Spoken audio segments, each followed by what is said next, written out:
Halo dan selamat datang di salah satu kisah paling absurd dan ironis dalam sejarah filsafat. Saat kita membayangkan kematian seorang filsuf besar, kita mungkin berpikir tentang momen refleksi yang tenang, atau mungkin kemartiran yang heroik. Tapi, bagi Chrysippus dari Seuli, arsitek utama filsafat Stoikisme, akhir hidupnya adalah sebuah lelucon tragis yang ia ciptakan sendiri.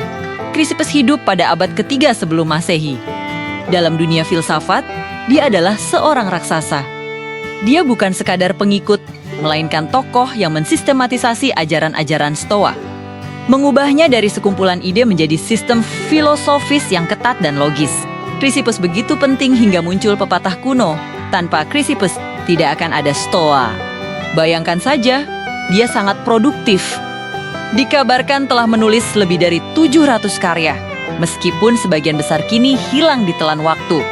Inti dari ajarannya, yang kita kenal sebagai Stoikisme, adalah apatheia pengendalian diri, ketenangan emosi, dan penerimaan takdir secara rasional. Namun, ironi sejarah sedang menanti guru besar pengendalian diri ini. Kisah ini, yang dicatat oleh penulis biografi kuno Diogenes Laertius, dimulai dengan pemandangan yang agak aneh. Suatu hari, Chrysippus sedang memperhatikan area di sekitar rumahnya ketika ia melihat seekor keledai liar. Keledai itu tidak hanya berkeliaran, tetapi sedang asyik memakan buah ara miliknya. Pada masa itu, buah ara, apalagi yang ditanam secara pribadi, bisa dianggap sebagai makanan yang cukup mewah dan berharga. Anehnya, bukannya marah atau mengusir keledai itu, sang filsuf yang sangat logis ini justru merasa sangat terhibur.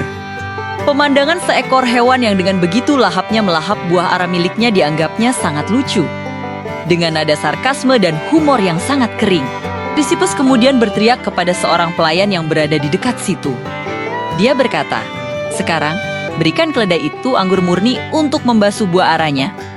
Lelucon tersebut ide konyol bahwa seekor keledai yang baru saja menikmati buah ara mewah harus pula menikmati pencuci mulut berupa anggur murni entah mengapa. Dianggap sangat menggelikan oleh Chrysippus sendiri. Dia tertawa, dan dia terus tertawa. Tawanya perlahan berubah menjadi histeria yang tak terkendali. Dia tertawa terbahak-bahak begitu keras sehingga, menurut catatan sejarah, dia mengalami serangan yang membuatnya kesulitan bernapas. Tubuhnya kejang-kejang karena gelak tawa yang meledak-ledak itu. Tak lama kemudian, sang filsuf besar itu ambruk di tanah, meninggal di tempat. Pada usia sekitar 73 tahun, Chrysippus, sang simbol logika dan kontrol emosional, tewas di hadapan pelayannya, hanya karena lelucon sederhana yang ia ciptakan tentang seekor keledai yang sedang makan. Disinilah poin krusial yang membuat kematian ini menjadi salah satu anekdot filsafat paling terkenal. Ironi yang menyelimutinya begitu tebal. Chrysippus adalah pendukung utama ajaran bahwa emosi harus ditundukkan pada akal sehat. Dia mengajarkan apatheia kebebasan dari penderitaan dan gairah, termasuk kesenangan yang berlebihan. Namun, hidupnya berakhir bukan karena alasan yang logis, melainkan karena kelebihan emosi, yaitu tawa yang tak terkendali.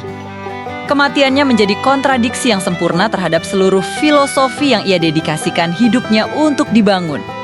Sang master logika tewas oleh humornya sendiri. Tentu saja, ada versi alternatif dari kisah kematiannya. Beberapa sejarawan lain menyebutkan bahwa Chrysippus meninggal setelah meminum anggur murni tanpa diencerkan di sebuah pesta, yang mengakibatkan pusing hebat dan koma. Ini adalah akhir yang lebih konvensional, meskipun masih tetap tragis. Namun, kisah mati karena tertawa jauh lebih menarik dan lebih berkesuaian dengan ironi filosofis yang ia tinggalkan. Cerita ini lebih abadi dan lebih sering diceritakan turun-temurun. Kisah kematian Chrysippus tidak hanya unik, tetapi juga menunjukkan bahwa bahkan pikiran paling brilian dan logis sekalipun tetap tunduk pada ketidakpastian nasib. Chrysippus mungkin telah menyistematisasi Stoikisme, tetapi dia gagal menerapkan ajaran paling mendasar Stoa dalam momen terakhir hidupnya.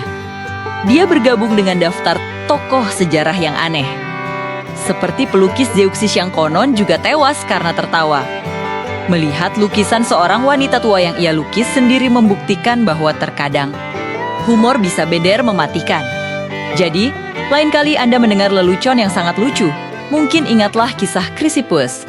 Mungkin sedikit pengendalian diri saat tertawa tidak ada salahnya. Terima kasih telah menonton.